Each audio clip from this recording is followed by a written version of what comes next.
আমি সোমবার হাবিবার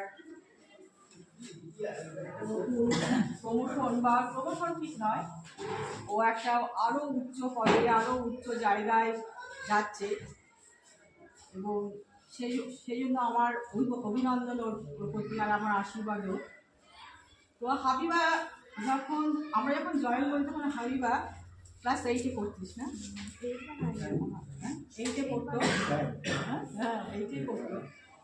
তো দেখতাম আরও ছিল, খুব প্রাণচঞ্চল ছিল, ওদের 4-5 জন ছিল।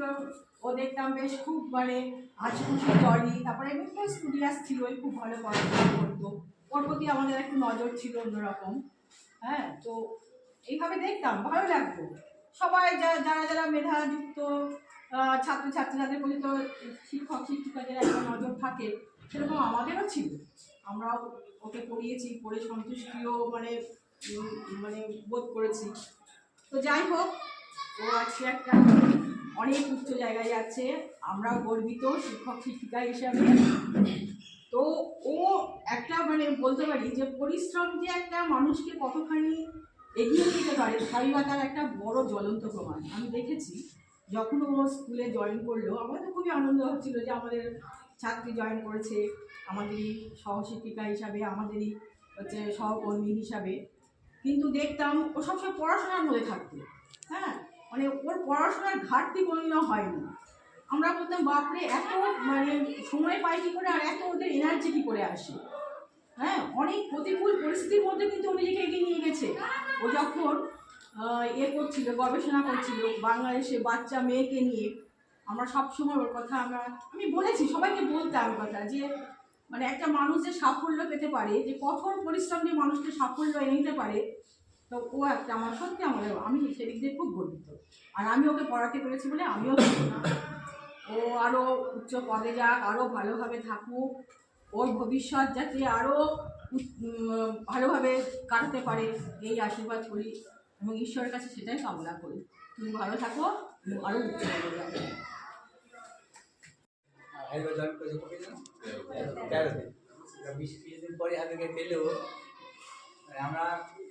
আমার সাধারণত আমি আর কি ম্যাডামদের দিকে খুব কমই যাই। এটা ঘটনা কেন আমি জানি না, কিন্তু খুব কম যাই। হাইবার ফিরে এসে জন্য হাইবার সঙ্গে একটু কথা বলা যায়। হাইবারকে দেখেছি কোনো সময় একটা মেয়ে হলে যে ছেলেদের এসে কথা বলবো না বা একটা ডিস্টেন্স বজায় রাখবো, সেটা হাইবার মধ্যে ছিল না। ফ্রি মাইন্ডেই কথা বললেই কথা বলতো, সেটা হাইবার সঙ্গে ফ্রি মাইন্ডে আবার কথা বলতাম। হাইবার জীবনে যেটুকু আমি দেখেছি যে সংগ্রাম করে উঠে এসেছি, সেটাই সবচেয়ে সংগ্রাম। এবং এখন মেয়েদের যে ধরনের সংগ্রামটা করেছে, ওটা আমরা অনেকে করলে হয়তো এরকম জায়গায় আমরা খুঁজে পারতাম। আমরা একটা জায়গায় গিয়ে নিজেকে আটকে রেখেছি, যা সন্তুষ্ট হাই স্কুল পেয়ে গেছি না, কিন্তু ওই জায়গাটা হাইবা থাকেনি। ও নিজের ক্যারিয়ারটাকে আগে এগিয়ে নিয়ে গিয়ে নিজের জায়গাটা পেয়েছিল, এটা পৌঁছে গেছে। এই পৌঁছে দেওয়া, এই জন্য যে সংগ্রাম করা, এই সংগ্রাম করা সবার পক্ষে সম্ভব নয়। যেটা হাইবা করে থাকি একটা মেয়ে হিসেবে, সেটা সত্যি সাংঘাতিক ব্যাপার। আমি বলবো এটা অনুকরণীয়। যাদের বয়স কম তারা হাইবাকে দিয়ে উৎসাহিত হতেই পারে যে তারা নেটফেট দিয়ে পিএইচডি করে আরও স্কুল থেকে আরও উত্তরণের পথে নিয়ে যেতে পারে নিজেকে। হাইবার এই ভবিষ্যৎ জীবনটা আরও সুন্দর হোক, শান্তিময় হোক, এই কামনা করি। চলছিল, তো ও যা পরিশ্রম করছে শেষ পথে, সেটা আমরা দেখেছি। রাতের বেলা ও বাস ধরে চলে যাচ্ছে শিলিগুড়ি, ঠিক আছে, আমরা শুনেছি, ফোনে কথা বলছি যেভাবে জার্নি করছে, যেভাবে একটার পর একটা কলেজ ভিজিট করেছে, সেটা সত্যি একজন আমাদের পক্ষে একদমই অসম্ভব। আর এতদিন ধরে তাও শুনতাম, যখন পিএইচডি করছে তখনই শুনতাম হয়তো কলেজে যাবে। অবশেষে যে দিনটা এসে গেল, এটাই আর ভালো লাগে। তখন যদি চলতে থাকতো মনে হয় হয়তো ভালো হতো। তো আজ বিশেষ দিনে হাবিবা আরো বড় জায়গায় যাচ্ছে, আরো বড় কিছু করবেন। আমাদের এখানে যেমন এত সুন্দর দায়িত্ব নিয়ে সমস্ত কিছু, আমাদের বিশেষ করে কাজ থেকে দেখেছি হাবিবার কাজ ভীষণ নিখুঁত এবং ভীষণ ও কনসেন্ট্রেশন দিয়ে যে কাজটা, সেটা খুব ভালো। এবং ওখানে গিয়ে যদি ওটা বজায় রাখে, খুব ভালো একটা জায়গায় যাবে, সে কলেজ সমৃদ্ধ হবে অবশ্যই। আর সবাই বলুন আমার যেটুকু ও ভালো থাকুক, সুস্থ থাকুক।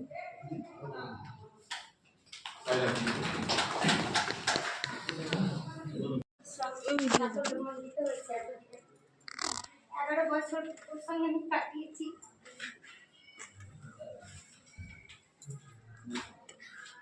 স্কুলের পরেও ওর সঙ্গে আমার ফোনে অনেকক্ষণ কথা হতো। ওর প্রতি আমার শুভকামনা রইল। বলতে পারছে না। হাইবা সম্বন্ধে দু চারটা কথা বলবো, বেশি বলবো। হাইবাকে আমি আগে থেকেই চিনি, আর হাইবা হয়তো আমাকে সেইভাবে হয়তো চিনত না, কারণ আমার দিদির একদিক থেকে দিদির ননদও হয় হাইবা। প্রথমে জানতো না, পরবর্তীতে স্কুলে এসে হয়তো আরো বেশি করে জানতো। মানে সত্যি বল, 10 তারিখ আমরা 12টার সময় পেয়েছিলাম, সেদিন আমাদের জয়েন করার কথা ছিল না। যে আমরা ভেবেছিলাম যে 11, 12, 13 একটা দিন 100 বছর পরে আসে, 1000 বছর পরে আসে, 11, 12, 13 একসঙ্গে সিরিয়াল অনুযায়ী থাকবে, এভাবে ভেবেছিলাম যে পরের দিন জয়েন করবো। কিন্তু আমি লোক ছিলেন তো, আমি লোক একটু হাইবাকে বললো না আজকেই কর। ওকে দেখে হয়তো আমিও অনুপ্রাণিত হলাম যে আমিও আজকেই করছি। তো সেদিনটা খুব ভালো ছিল, খুব একসাথে এলাম, একসাথে জয়েন করলাম। আমি, হাবিবা, চন্দ্রকান্ত, মাসুদ, এই 4 জনের মধ্যে মানে একবার ওখানে মজাও করছিলাম। চন্দ্রকান্ত কিন্তু আগে চলে এসছে, মানে ফার্স্ট হবে সে, মানে প্রথম জয়েনিং করবে সে, যে আমি প্রথম জয়েনিং করবো, সিগনেচার করবো, সে চলেছে। এটা মজামজি হলো ও আমাদের মধ্যে, সবাই 4 জনের মধ্যে 4 জনেই আমরা পরিচিত কিন্তু। তো সেদিনকার কথাটা ভেবে যে সেদিন যে খুশিটা ছিলাম, আজকে কিন্তু সেই খুশিটা হয়তো পাচ্ছি না। পাচ্ছি একদিক থেকে যে উনি হয়তো একটা জায়গায় যাচ্ছেন, ভালো জায়গায় যাচ্ছেন, প্রমোশন হয়েছেন, এটা হচ্ছে অ্যাডমিনিস্ট্রেটর পর্যায়ে পৌঁছেছেন, অ্যাসিস্ট্যান্ট প্রফেসর, মানে যেটা অন্য কেউ পারে না। এই পরিস্থিতির মধ্যে উনি যে পরিস্থিতিতে ছিলেন বা আছেন এখনও, আমি জানি অনেকটাই, কারণ আমার হয়তো আগেকার পরিচিত বন্ধু, তারপরে রিলেটিভের মধ্যে একটা আছে। তো ওনাকে অনেক ধন্যবাদ। আর উনি প্রচুর প্রতিকূল পরিস্থিতির মধ্যে থেকেও উনি যে এইভাবে নিজেকে নিয়ে গেছেন এই জায়গাতে, সত্যি ওনার উদাহরণ আমি পাড়াগ্রামে বা গ্রামে যারাই থাকে আমার ছাত্রছাত্রী তাদেরকে দিই, যে আমাদের বন্ধু বা আমাদের কলিগ এরকম আছে যে এই পরিস্থিতিতে সংসার বা দুটো সন্তান মানুষ করে সে যে একটা জায়গায় পৌঁছাতে পারে, তোমরা কেন পারবে না। মানে সত্যি বলতে গেলে বলতে পারছি না, অনেক কিছু জিনিস আছে যেগুলো বলার। মানে হাইবার সঙ্গে আমার ব্যক্তিগত অনেক কথা হয়। সাইরা যেমন বললো যে সাইরা হয়তো বলতে গিয়ে সে চোখের পানিটা ফেলে দিলাম, আমি পারছি না বেরোতে, মানে আমার খুব কষ্ট হচ্ছে বলতে গিয়ে। অনেক কিছু ব্যক্তিগত কথা হয়েছে, ওরা জানি অনেক কিছু জিনিস। এই পরিস্থিতিতে যে এই জায়গায় পৌঁছেছে, এটা একদম মানে ওনাকেও কি বলবো, যাই হোক আর কিছু বলছি না, একটাই বলবো খুব মিস করবো। স্টাফ রুমে আসতাম, 2 নম্বরে একটা পার্ট হয়েছিলাম আমি, আগে ছিলাম। এখন যে গেছিলাম পুরো স্টাফ রুমে এসে সাইদার সঙ্গে, হাবিবার সঙ্গে, মানে ওই দিকটার বেঞ্চে, অর্থাৎ ম্যাডামদের জায়গাতে আমরা ওর সঙ্গে ফার্স্টে গিয়ে কথা বলতাম, ওখানে বসতাম। আমাদের যে নতুন জয়েন করেছিলাম তাদের মধ্যে প্রায় সবাই। তো এই জিনিসটা মিস করবো প্রচুর। তাও একটা জিনিস ভেবে খুশি লাগছে যে উনি একটা ভালো একটা জায়গায় গেছেন। যাক, হাইবা অনেক শুভেচ্ছা রইল, শুভকামনা রইল, ফোনে কথা হবে। আর এই বলে আমি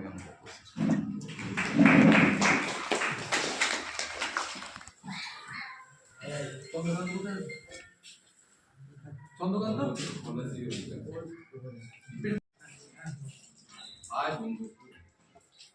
একসাথে জয়েন করেছি সেই চলে গেল 97-98 সাল স্কুল থেকে। এমনকি ওনার মামার বাড়িতে ভর্তি হতো। ওদের বাড়িতে দেখতাম একটা ছোট্ট মেয়ে ঘুরে ঘুরে বসে। জানি না ওই মেয়েটার সঙ্গে 2013 সালে আমরা জয়েন করি। তারপর আবার এইভাবে আমাদের ছেড়ে অন্য জায়গায় চলে যাচ্ছে। খুব খারাপ লাগছে, কিছু বলার নেই। হাবিবার সম্বন্ধে কয়েকটা কথা মধ্যে উল্লেখযোগ্য একটা দিক, দিনে 24 ঘন্টা কিন্তু অনেক টাইম। আমাদের দিনগুলো কিভাবে কেটে যাচ্ছে, আসছি স্কুল যাচ্ছি, ছেলে মেয়ে দেখাশোনা করছি, আবার স্কুল আসছি, এইভাবে কেটে যাচ্ছে। তো হাবিবা প্রমাণ করে দেখিয়ে দিয়েছে যে দিনের 24 ঘন্টা অনেক টাইম। এত বড় একটা দৃষ্টান্ত স্থাপন করলো আমাদের স্কুলে। নিজের ছেলে মেয়ে, ঘর সংসার একা ছোটাছুটি করে পিএইচডি করে এই একটা সফল জায়গায় বসে যাওয়া, এটা আমাদের সবার গর্বের বিষয়। আমাদের সাংঘাতিক একটা পরিবার যদি মনে করি এইভাবে একটা সংগ্রাম করে একটা ভালো জায়গায় যাওয়া, খুব দৃষ্টান্ত স্থাপন করলো। এর জন্য অসংখ্য ধন্যবাদ। হাবিবা ওখানে গিয়ে একটু মানিয়ে দিই সবার সঙ্গে, এইভাবে এটাই চাইবো। আমরা আরো ভালো জায়গায় যাই হাবিবা, এটা আমরা চাই। আর যেভাবে আমাদের সামনে বলে গেল যে হ্যাঁ 24 ঘন্টা কম টাইম নয়, পরে যারা আছে এখনো ওই হাবিবার মতো জায়গায় যাওয়ার, তারা কিন্তু চেষ্টা করতে পারবে। কেউ আছে, নূর আছে, দারু কেউ আছে, এটা কিন্তু একটা প্রহ্লাদ আছে, তোমরা কিন্তু দেখতে পাবে যে দিনে 24 ঘন্টা টাইম কম নয়। সবকিছু করে আর কিন্তু হ্যাঁ আমরা বাহানা দিই না, টাইম নেই তো, এই করছি, এই সংসার করছি, এই করছি।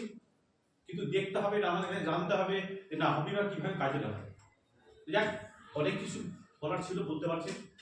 হাবিবাকে মিস করবো। কাজের প্রতি 100% নিষ্ঠা ছিল। যে কোনো কাজ সঙ্গে করেছি বা একসঙ্গে করছি, যাই করুক না কেন, ও আসে মানে কি মুশকিল আসা, সেটা দেখিয়ে দিচ্ছে। একাডেমিকে ছিল যথেষ্ট যেভাবে হোক সহযোগিতা করেছি, আমি দেখেছি। যাক, এভাবে আমরা চাইবো কলেজে গিয়ে ছেলে মেয়েদের প্রতি একটু ভালোভাবে পড়াশোনা করাবে, আর আশা রাখি তুমি পাবে। যাক, আর কি বললাম না, এই ছোট তার মধ্যে খুব উপযোগী থাকবে হাবিবা। আমাদের ছোট তাও বলছি, ও সব দিক দিয়ে ওকে প্রচন্ড রেসপেক্ট করি। এক আর দুই, অনেক কিছু স্কুলে আসার পর বা জীবনে অনেক কিছু শিখেছে, সেগুলোকে বলিস, সেগুলো মাথায় রেখে এগিয়ে যায়। আর যখন তো কোনো দরকার পড়বে একটা ফোন করে, সেই ভালো থাক, আসিস, দেখা হলো, ভালো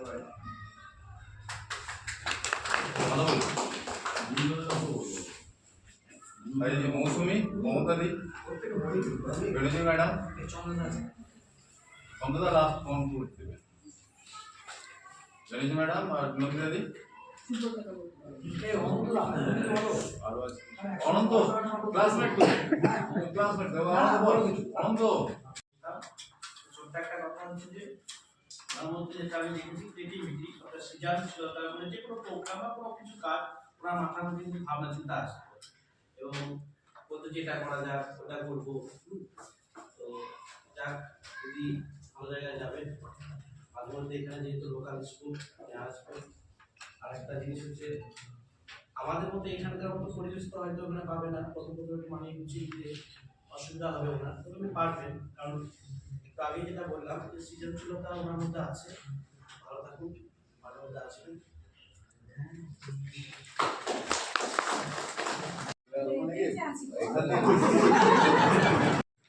তো হাইবার কথা বলতে যেখানে আমি একটা কবিতার কথা মনে পড়ে, সেটা হচ্ছে রবীন্দ্রনাথ ঠাকুরের সবুজের অভিযান। ওরে সবুজ ওরে আমার কাঁচা, আদমরাদের ঘামের কি বাঁচা। আমরা যারা আদমরা আছি, এখানে আছি, আদমরা বলতে অন্য অর্থে বলছি কিন্তু আমি, ঠিক আছে। তো সেই আদমরাদের বাঁচার একটা সুযোগ কিন্তু একটা সদ্ব্যবহার সুযোগের সদ্ব্যবহার কিন্তু তুলে দিচ্ছে আমাদের হাইবার চেষ্টাটা। হাইবার যে চেষ্টার মাধ্যমে আজকে উত্তরণের পথে গেছে, সেটা কিন্তু সামান্য নয়। হাইবার সংগ্রাম সবাই জানে না, বলবার এখানে দরকারও নেই, কিন্তু হাইবার যে চেষ্টাটা, সেই চেষ্টা কিন্তু সবুজের অভিযানের মতোই উজ্জ্বল একটা অভিযান। আর কবি বলেছিলেন minds to go before I sleep. এখানে খালি একটু আমি কথা চেঞ্জ করব, হাইবার প্রতি আমার আহ্বান থাকবে minds to go before you sleep. হাইবা অনেক দূর যাবে, আরো যাবে, এবং আমাদের এটাই হওয়ার কামনা হবে। কিন্তু যেটা বলছিলাম গল্প মাঝখানে থামিয়ে দিলাম, সেটা হচ্ছে 2005 সালের পর হাইবা কলকাতা গেল। সেখান থেকে সে কিন্তু অনেক একটা মেইন হিসাবে কলকাতা সে সময় যতটা আজকে শহর, সে সময় তত শহর ছিল না। একটি রক্ষণশীল পরিবার থেকে কলকাতা যাওয়া এবং সেখানে পড়াশোনা করা, সেই জন্য পরিবারের একটা আত্মত্যাগের প্রয়োজন হয়, আর যে ক্যান্ডিডেট একটা আত্মত্যাগের প্রয়োজন হয়। পরবর্তী সময়ে সে অনেক লড়াই করে 2-1 এসএসসি দেওয়ার পরে অনেক লড়াই করবার পর 13 সালে যে সময় সে পেল, সে কিন্তু টপ র্যাঙ্কের মধ্যে ছিল। অনেকেই জানে না হাইবার র্যাঙ্ক সম্ভবত 4 বা 5 র্যাঙ্ক ছিল তার পুরো জোনের মধ্যে, যেটা একটা বিরাট ভালো র্যাঙ্ক। এলাকাতে কেউ কখনো বলতে পারেনি এরকম র্যাঙ্ক, বিশেষ করে বাংলার মতো সাবজেক্ট যেখানে মানে অনেক জ্ঞানী গুণী মানুষ তলিয়ে যায়। বাংলার ইতিহাসে দুটো মানে এসএসসি তে খুব টাফ সাবজেক্ট বলে চিহ্নিত হয়, বাকি সব সাবজেক্ট টাফ, কিন্তু এদের একটা জেনারেল ক্যান্ডিডেট বর্ণবাদের মতো জায়গা মুর্শিদাবাদের জন্য সাবজেক্ট থেকে ইতিহাস আর বাংলাতে র্যাঙ্ক করা কঠিন ব্যাপার। সবাই চাকরি করে তার জন্য নয়, কিন্তু র্যাঙ্ক করাটা কঠিন। সেখানে সাইবার র্যাঙ্ক আমার মনে হয় 4 সম্বন্ধ ছিল। তো এটা একটা বিরাট বড় একটা দিক ছিল।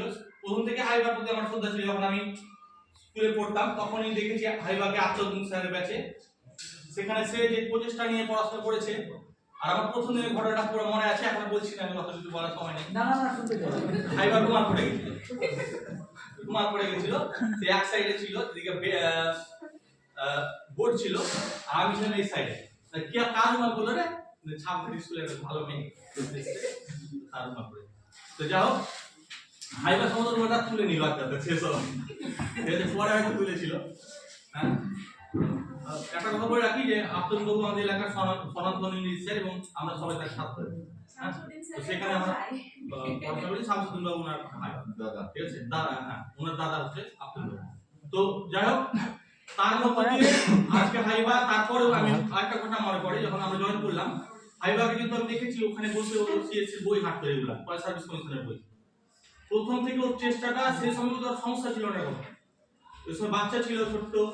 তো একটা কঠিন পরিস্থিতি, মানে দেখুন আমি আপনার সবাই সংগ্রাম করছি, কেউ সংগ্রামের বাইরে নেই, কিন্তু হাইবার সংগ্রাম আমাদের সঙ্গে তুলনীয় হবে না।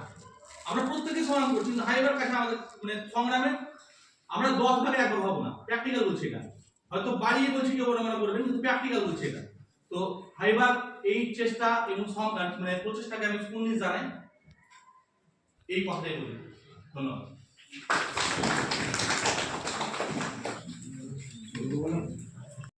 আমাদের এলাকার গর্ব, আমাদের স্কুলের গর্ব। এই স্কুলের ছাত্রী এবং এই স্কুলের শিক্ষিকা একটা ভালো জায়গায় যাচ্ছেন, ভালো জায়গায় ছিলেন, আরও একটা ভালো জায়গায় যাচ্ছে। এবং আর যে ভালো কোয়ালিটিগুলোর মধ্যে আছে সেটা কিন্তু আমি একবার বলেছিলাম যে ওনার ক্রিয়েটিভিটি খুব হাই লেভেল। এটা আমার খুবই মানে একটা কোয়ালিটি। হ্যাঁ, এগুলো আমি ওনার কাছ থেকে মানে শিখেছি বা দেখেছি। আমি চাইবো যে আমার ওই কোয়ালিটিটা যাতে মানে আমার মধ্যেও চলে আসে। আমি এরকম ওনার কাছে মানে আশীর্বাদ চাইবো। আমিও হয়তো ভবিষ্যতে এরকম চেষ্টা করতে পারি, যে হয়তো আমিও চেষ্টা করতে পারি, বা আমার যারা সাথী আছে তারাও হয়তো চেষ্টা করতে পারে।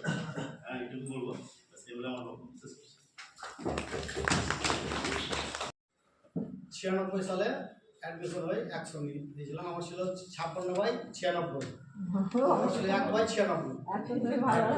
তখন পরীক্ষার মাধ্যমে হতো 3টে লটে, 4টে লটে ভর্তি হতো, অ্যাডমিশন হতো। ফার্স্ট লট, সেকেন্ড লট, থার্ড লট, লাস্টের 10-এর নিচের গুলো লাস্টে হতো। আর 50 মার্কের পরীক্ষা হতো তখন। যারা 30-এর উপরে পেত, 30-এর উপরে পেত তারা ফার্স্ট লট, এভাবে পরীক্ষায় হতো। তারপরে 5 বার 4 লটে পরীক্ষা হতো। ভর্তি হলাম একসঙ্গে। ক্লাস তখন ছেলেমেয়ের একসঙ্গে ক্লাস হতো। মর্নিংয়ে ক্লাস হয়েছে, মর্নিং হয়েছে 16 একসঙ্গে ক্লাস হয়েছে প্রথম দিকে। তো যাই হোক, একসঙ্গে অবস্থা প্রাইভেটে গেছি, একসঙ্গে হরেনবাবুর কাছে পড়তাম 9 ক্লাস 9-এ। আর আমাদের বাড়ির পরিবারের সঙ্গে আমার একটা সম্পর্ক ছিল, মানে ওনার মা যেটা আমাদের বংশেরই ফুফু লাগলো। তো স্টুডেন্ট লাইফে অনেকবার গেছি, বিয়েতেও গেছি হাইবার। আর একবার 98 সালে বন্যাতে ঘুরতে গেলাম মেরপুর।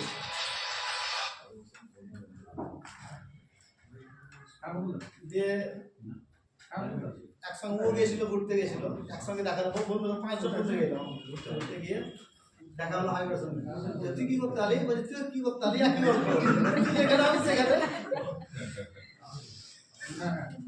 আর তখন মাস্টারমশাইদের আমরা ভয় বেরোতে পারতাম না। যখন মাস্টারমশাই নিত খাতা, অ্যাটেন্ডেন্স খাতা, আমরা দূর থেকে দেখতাম ঘর থেকে। আর কে বাইরে দাঁড়িয়ে আছে প্রত্যেকটা স্যার ফলো করতো। তারপর গিয়ে যদি দাঁড়িয়ে থাকতো কে বলতো নেক্সট থেকে না দেখতো, এরকম একটা ছিল। আর হাসি ঠাট্টা অনেক করেছি, অনেকবার। একবার আমরা আগে ছেলে মারও খাওয়াচ্ছে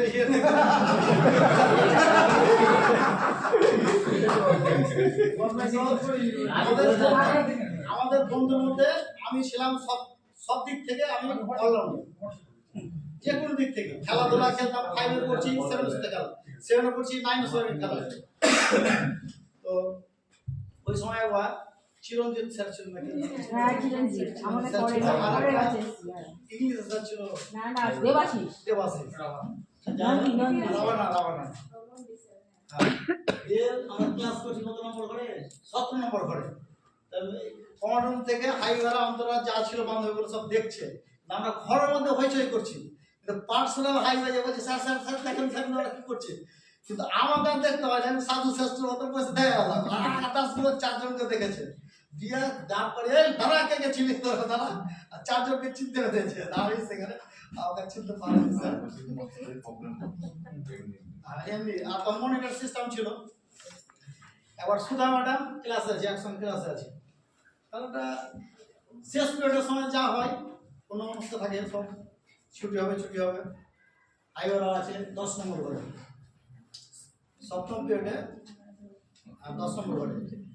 দিয়ে তখন আমরা রাজীব ছিল, আসবাই রাজীব ছিল, আমরা এদিকে তাকাচ্ছি, সব ছুটি হচ্ছে তাকাচ্ছি, কালের গাছের দিকে তাকাচ্ছি। আর সুধা ম্যাডাম ক্লাস করছে, এটা ক্লাসে সবাই তুমি তো না। তো এরকম অনেক লোক হয়েছে। ম্যাডাম আরেকটা ছিল ডায়লগ বলো, এই কোথাকার মা। যাই হোক, খুব ভালো লেগেছে। আর যেদিন হাইওয়ে জয়েন করলো, অ্যাট ফার্স্ট ওকে পার্সোনাল বললাম, দেখ তোর সাথে একটা দারুণ সম্পর্ক আছে, তুই তোকে বলে এসছি কন্টিনিউ, অহরহ বলে এসছি। এবার তোকে আমি কি বলবো, তোকে ম্যাডাম বলবো না, তোকে লেনদেন বলবো। ওই আমাকে অনুমতি দিলে না, যেটা সম্পর্ক আছে তুই সেটাই বলে যাবি আমার সঙ্গে, ফ্রেশ হবে। আর ও পার্সোনাল ওর কিছু গল্প আমার সাথে শেয়ার করে যাওয়ার সঙ্গে করেছি, খুব ভালো লেগেছে। দেখ ভালোভাবে কাটা কলেজে গিয়ে, এটাই আশা করি। অনেকটা বলবি কত শ্রদ্ধা জানলাম, বেশি বলতে গেলে হয় মাপ রাখতে একটা জায়গায় শেষ হয়ে। আমি যতদিন স্কুলে এসেছি ওদের পরেই জয়েন করেছি। সম্পর্কটা ছিল দাদা বোনের মতো, আমি ওকে হাবি বলেই ডাকতাম। হাবিবা বলতে আমি এখনো পর্যন্ত পারিনি, আগামী দিনেও পারবো কিনা সন্দেহ আছে। হাবু হাবু করে ডেকেছি, আগামী দিনেও ডাকবো। ওর বাড়িতে আমি অনেকবারই গেছি, খাওয়া দাওয়ার কারণে, বিভিন্ন কারণে। আর কালচার ডিপার্টমেন্টের কারণে রাত্রে 10টা 11টা 12টা, হ্যাঁ ভাই এটা দেখে নাও, ওটা দেখে নাও, সেটা দেখে নাও, এটা করো, এটা কারেকশন, নির্দ্বিধায় রাত্রে 12:30 1টা 1:30 কোনো সময় নেই, ঠিক আছে শোধ আমি দেখছি, দেখে নিল মানে কমপ্লিট। এটা তো গেল তার আনুষঙ্গিক ব্যাপার। একটা জিনিস শেখার আছে, যে সেটা হচ্ছে একজন মেয়ে বা নারী হিসাবে কতটা সফল। আগামী দিনে হাবিবার কাছে অনুরোধ থাকবে, সেটা হচ্ছে যদি কোনো সেমিনার বা কনফারেন্স হয়, তুমি শ্রুতিটুক ব্লকে এমন কিছু করে দেখাও যেন তোমাকেই অনুপ্রাণিত হয়। এইরকম এলাকা থেকে যেন তোমাকে দেখে কেউ আইকন করে এবং মেয়েরা উঠতে পারে। ঘাত প্রতিঘাত যে জীবনের একটা অঙ্গ থাকে, ওকে দেখে বোঝা যায়। পরিবার নিয়ে কথাবার্তা আমরা বলার আমাদের সমীচীন নয়, তবে একটি মা এবং একজন শিক্ষিকা দুটো ভূমিকা একসঙ্গে পালন করেছে। আগামী দিনে দূরত্ব তোমার ডিম পচাকে নিয়ে যেও, ঠিক আছে, আর মেয়েটাকে পারলে তোমার মতো করে গড়ো। জীবনে মেয়েটাকে অনেক লড়াই করতে হয়েছে এবং মেয়ে কিন্তু মেয়ের মতোই তুমি পেয়েছো। আমার বন্ধুর মতো পেয়েছে। আমি ব্যক্তিগতভাবে ওর বাড়িতে অনেকবার গিয়ে দেখেছি যে সত্যি হাবিবার মেয়ে কিন্তু মেয়ে হিসেবে সফল, ভালো থাকার চেষ্টা করবে। আমরা বিগত দিনে যে ভাষাগুলো ব্যবহার করতাম আমরা ভাবিনি ছাপঘাট স্কুলে একজন কলিগ হিসাবে আমরা এত বন্ধুত্বপূর্ণ সম্পর্ক, কৃষ্ণ, অর্ক, আর সব থেকে বড় কথা সায়রার কথা আমাদের যা হচ্ছে ঠিক আছে, সায়রার খারাপ লাগছে কারণ পিয়ালি আর আমাদের সায়রা আর হাবিবা এটা ছিল একটা তিন বোন। টুম্পা একটা মিষ্টি মিষ্টি না, আমরা যেটা এসে দেখেছি আর কি। তো ওর খারাপ লাগাটাই স্বাভাবিক, আমাদের খারাপ লাগা একরকম, ওর খারাপ লাগা একরকম। ভালো থাকার চেষ্টা করো, আগামী দিনে প্রত্যেককে যেন তোমার মতো করে কেউ বড় হয়, তোমার পরিবার অনেক বড়, তোমাকে দেখে শিখুক, আমাদের ছাত্রীরাও যেন দেখে। এসো মাঝে মাঝে, সুতি টু ব্লকের আইকন হও এবং প্রত্যেককে দেখো। ভালো থেকো, সুস্থ থেকো।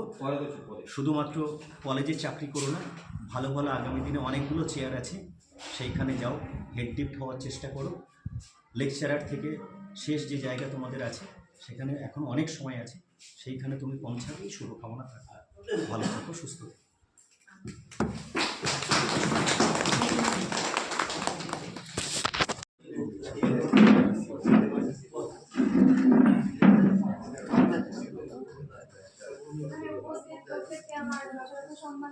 সামনে থেকে আসছে, এখানে আসবে না, সাইড আসছে, ওদিক থেকে দেখো। তারপরে এরকম একটা আয়োজন মৌসুমীকে আমি বাড়িতে পার্সোনালি মানা করেছিলাম যে এরকম আয়োজন করো না, কারণ এখানে দুটো জিনিস হয়, সেটা হচ্ছে সবাই না, তো আমি না দুটোই নিতে চাই, মানে প্র্যাকটিক্যালি পজিটিভ এবং নেগেটিভ দিকটা পেলে ভালো হতো। আজকে সবাই পজিটিভ পেলাম। আর বলে এই তোমার খাওয়া উচিত, ওরা কে করে বলতে হবে। যাই হোক, মানে কি যে বলবো আর মানে না বলবো বুঝতে পারছি না। তবে আমার জীবনের লক্ষ্য কখনো মানে মানে প্রফেশনে জব বা কোনো কিছু ছিল না। আমি হাউস ওয়াইফ হতে চেয়েছিলাম ছোট্ট থেকে, কারণ আমার মা চাকরি করতো এবং আমি দেখতাম যে আমাদের নানান প্রতিকূল পরিস্থিতি তৈরি হতো আমাদের ভাই বোনের। তো দাদা তার কথাটা রাখতে পেরেছে, ভাবিনি চাকরি করাইনি, হাউস ওয়াইফ হিসেবে রেখেছি। কিন্তু আমি পরিস্থিতির চাপে পড়ে আমার এই পথে আসা। এবং তখন মাহি আমার ছোট্ট 4 মাস করলে প্রথম, তখন আমি বুঝলাম যে আমার পরীক্ষাটা দিতে হবে এসএসসি। তার আগে আমি একবার পরীক্ষা দিয়েছিলাম, হয়নি, তখন বিএড ছিল না। দ্বিতীয়বার ওকে নিয়ে খুব কষ্ট করে পড়াশোনা করে যাই হোক এসএসসিটা হলো। হওয়ার পরে আমি ভেবেছিলাম এখানেই শেষ, কিন্তু শাহরুলদা মানে আমরা একসাথে 27 জন জয়েন করেছিলাম। তো ওইখানে আরেকটা নতুন অনুভূতি, বন্ধুত্বের ব্যাপারে আমি চিরকালই খুব লাকি। তো কলেজদের মধ্যেও যে এত ভালো বন্ধুত্ব হতে পারে সেটা প্রমাণ আমার ছাত্র টিকেটি বিদ্যালয়। তো এখানে আমরা 27 জনের মধ্যেই যে অটুট বন্ধন সেটা মানে সাংঘাতিক লেভেলের ছিল, এবং যারা দেখেছে তারা বুঝতে পারবে। আমাদের মধ্যে আজকে অনেকেই নেই, কিন্তু তবুও যারা রয়েছে তাদের মধ্যে এখনো সেই সম্পর্ক বর্তমান, আগামীতেও আশা করি থাকবে। তো শাহরুলদা এবং অচিন্তদা, প্রথম আমাকে শাহরুলদা বলেছিল হাবিবা তুমি এখানে কেন বসে আছো, তুমি নেট সেটের জন্য খাটো। তার আগে আমি কখনো নেট সম্পর্কে ভাবিও নি, একবারও আসেনি। তো বলতেই আমি বললাম যে ঠিক আছে আমি চেষ্টা করবো। তখন থেকে আমার শুরু হলো নেট আর সেটের জন্য প্রিপারেশন, এবং মোট 4 মাস আমি সময় পেয়েছিলাম পড়ার। সেই 4 মাসের মধ্যে নেট প্রথমবার দিয়েছিলাম 2014 ডিসেম্বরে, 2015 জুনে রেজাল্ট হয়েছিল, এবং আমি পিয়ালি আমরা সবাই একসাথে পরীক্ষাটা দিয়েছিলাম। তো রেজাল্টে যাই হোক কোয়ালিফাই করি, এবং তারপরে যাত্রা শুরু হয় পিএইচডিটা খুব প্রতিকূল পরিস্থিতির মধ্যে তৈরি করেছিলাম, মানে কমপ্লিট করেছিলাম। কিন্তু এখানে আরেকটা কথা বলবো, সেটা হচ্ছে যে আমার সংগ্রামের কথা আজকে অনেকেই বললো। আমি মনে করি যে প্রত্যেকের জীবনেই ব্যক্তিগত সংগ্রামের জায়গা থাকেই, প্রত্যেকটি মানুষের জীবনে। তো আর বিশেষ করে মেয়েদের জীবনে সেটা একটু এক্সট্রা হিসেবে থাকে, কারণ ছেলেরা যে সুবিধাটা পায় পরিবার পরিজন থেকে, মেয়েরা অতটা পায় না বিয়ের পরে। তারপরেও যাই হোক আমি পেয়েছি। আর আমার বাড়ির লোক মানে আমার বাপের বাড়ির লোক মানে আমার আব্বা তো 2007-এই মারা যায় গ্রাজুয়েশনে, কিন্তু আব্বা সেই সময় আলিয়ার মুখে বলতো যে আমি আমার কিডনি বিক্রি করে আমার ছেলে মেয়েকে পড়াবো। তো আব্বা হয়তো সেই পরিস্থিতিটা দেখতে পায়নি। আর আরেকটা আব্বার স্বপ্ন ছিল যে আমাদের পরিবার থেকে কেউ একজন ডাক্তার হোক। তো সেই স্বপ্নটা পূরণ হয়নি, কিন্তু যেদিন আমি ডক্টরেট উপাধিটা পেয়েছিলাম সেদিন আমার আম্মা বলেছিল যে আজকে তোর আব্বার যে স্বপ্নটা দেখেছিল সেদিন, সেটা অন্যভাবে হলেও তোর নামের সামনে ডক্টর যে নামটা যোগ হলো এই উপাধিটা, সেটাতে হয়তো কিছুটা হলেও সে হয়তো আনন্দ পেয়েছে। তো তো আমি সেই উপহারটা আব্বাকে দিতে পারিনি। আজকে হয়তো উনি থাকলে আজকে অন্যরকম পরিস্থিতি হতো। তো যাই হোক, যা হয়েছে হয়েছে। তো এই লড়াই মানে আমি বলবো, আমার পরে আমি দেখেছি প্রহ্লাদের জিআরএফ ছিল, কিন্তু ও করতে পারলো না পিএইচডিটা, কেন আমি বুঝতে পারলাম না। ও সম্ভবত নো অবজেকশন বা কিছু একটা সমস্যা ছিল, ওটা করতে পারেনি। নূরের পিএইচডি কমপ্লিট হয়েছে। ওই ব্যাচের আরো আছে যারা, তোমরা নেট সেটের জন্য খাটো আর চেষ্টা করো, আগামীতে নিশ্চয়ই ভালো জায়গায় আরো যেতে পারবে সবাই।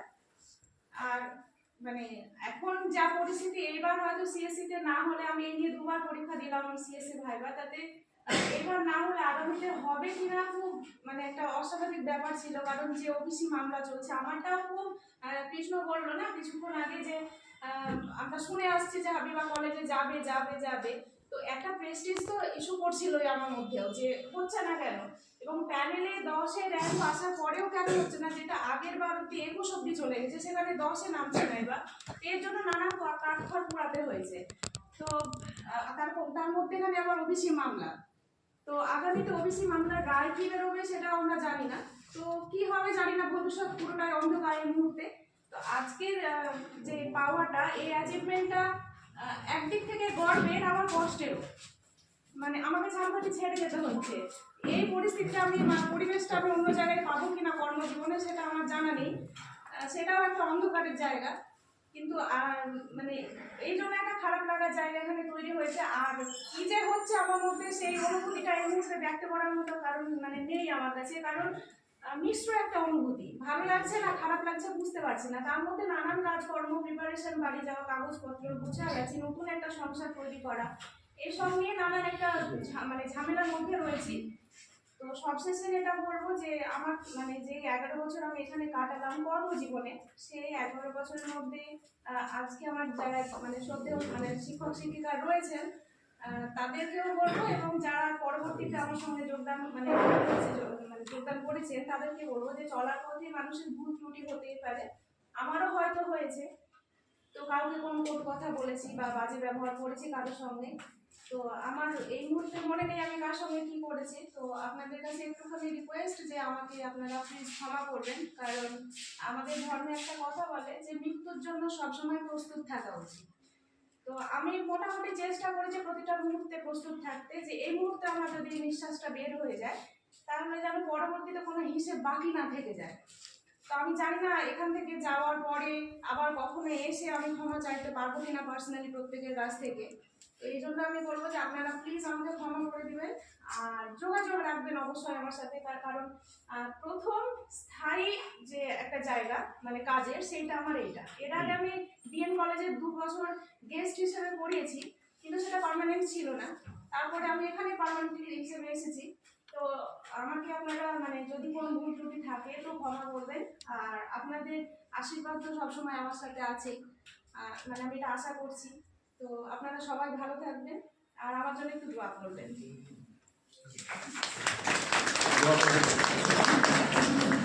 অভিনন্দন, এত বেশি আগে থেকে চলে গেছে বলেই তোমাকে এত কথা